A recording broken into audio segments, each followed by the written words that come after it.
In the 1920s, in a few American towns, you could tell where a young woman worked by walking behind her at night. She glowed, faintly, in her hair, on her hands, along the edges of her clothes. The women who painted luminous numbers onto watch dials thought this was wonderful. They painted their nails with it. Some of them painted their teeth before going dancing. They had been told the paint was completely harmless.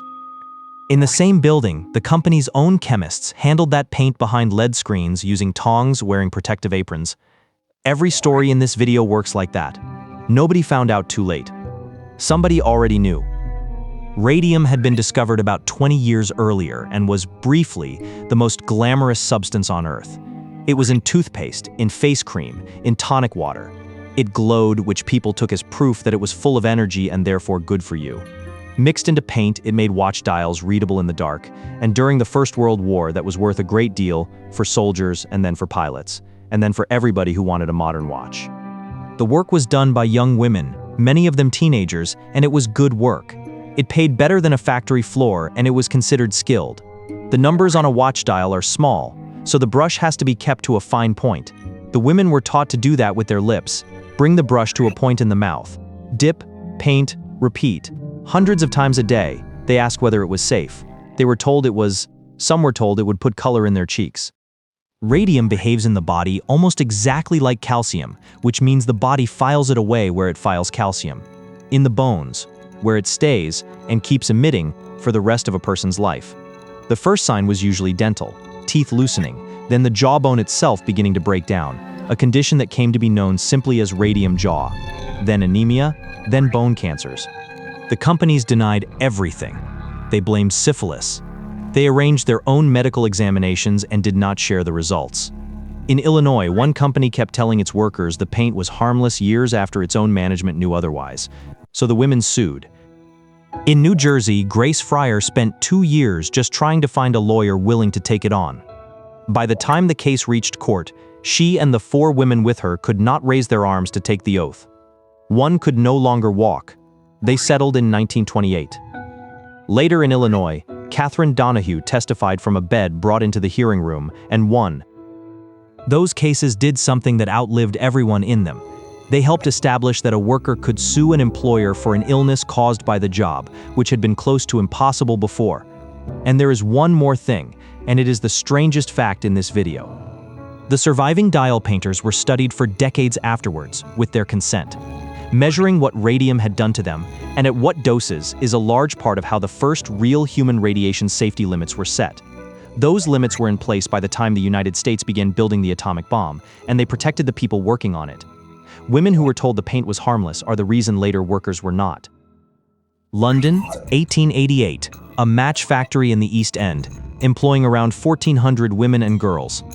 The matches were tipped with white phosphorus, and white phosphorus does to the jaw roughly what radium did. The bone begins to die. It was well known. It had a name, and the workers who breathed the fumes across long shifts got it. What makes this one worse is that the alternative already existed. Safer red phosphorus was available, was already being used by manufacturers elsewhere in Europe, and cost more. The rest of the job matched 14-hour days. Fines deducted from wages for talking, for dropping matches, for going to the toilet without permission. Fines that could take a meaningful share of a week's pay from women who had almost nothing. Then a journalist named Annie Besant interviewed some of them and published what she found. The company's response was to demand the women sign a statement saying the article was untrue. One refused, she was dismissed, and then the entire factory walked out. This was not a union action. There was no union. These were women and teenage girls with no savings, no strike fund, and nothing behind them. In a city where losing your job meant losing your room. They organized themselves, they held meetings, they raised money, they took their case to the newspapers and to Parliament, and they made it impossible for the company to be seen doing nothing. Within about 3 weeks, they had won. The fines were abolished, conditions improved, and they formed a union. It is often pointed to as one of the sparks for a much bigger wave of organizing among unskilled workers across Britain in the years that followed. White phosphorus in matches was finally banned in Britain in 1910, 22 years later. Both of those end with the workers winning something, the next two don't. In the next two, nobody organized, nobody sued, and nothing was forced on anybody, and you can see it in how long they lasted. To turn animal fur into good felt hat makers used a solution containing mercury. It made the fibers mat together properly, and the results were excellent. Mercury vapor, breathed in a hot, unventilated workshop over years, attacks the nervous system. It produces tremors. The hands shake, and the shaking gets worse with time until fine work becomes impossible. It produces memory problems, difficulty speaking, and characteristic changes in personality. Irritability, anxiety, and extreme sensitivity to being watched or judged. There is a medical name for that cluster.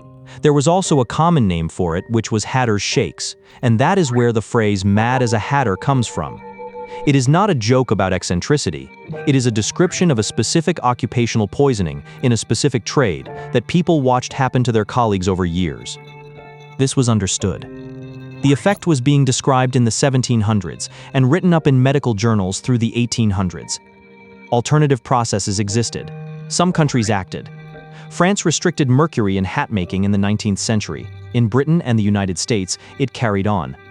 The hatters were skilled tradesmen, generally proud of the work, generally not organized around this issue, and the poisoning was gradual enough that it looked like a man simply getting old badly. Mercury use in American hat making finally ended in 1941, and the usual account of why is not about safety at all. It's that the country had entered a period when mercury was needed for other things, military production, and the hat industry gave it up under pressure. The trade stopped poisoning its workers well over a century and a half after the effect was first described, and the thing that stopped it was that somebody else wanted the mercury.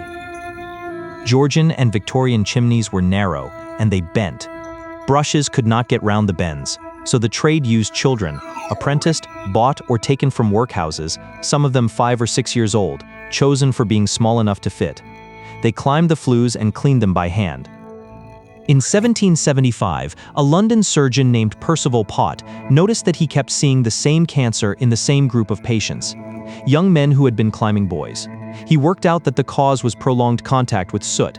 That is the first time in medical history that anyone identified a specific occupational cause of cancer.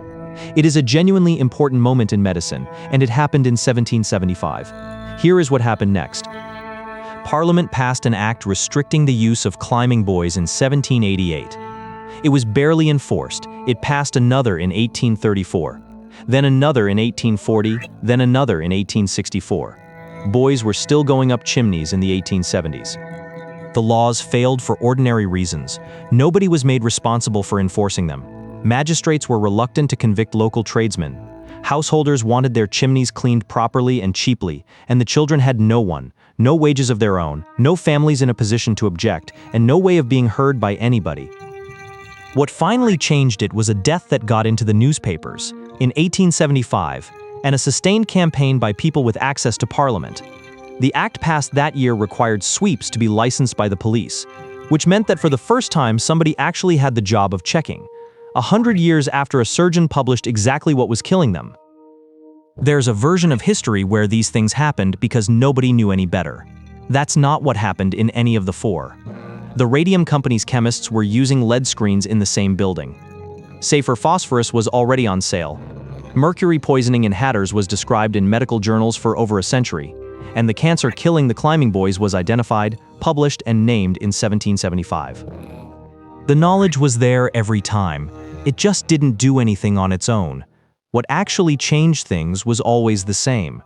Somebody who was being harmed made it impossible to keep going, by walking out, or by suing, or by dying somewhere visible enough that it reached a newspaper. In 3 of these 4, that somebody was women or children with almost no power at all. And the trade that lasted longest was the one where nobody organized. That's not a coincidence. That's the whole pattern. 5 women who could not lift their arms in a courtroom did more than a century of published research managed on its own. If you want more of these, the strange, hard, mostly forgotten corners of history, subscribing is how you get them. It genuinely helps, and it's free.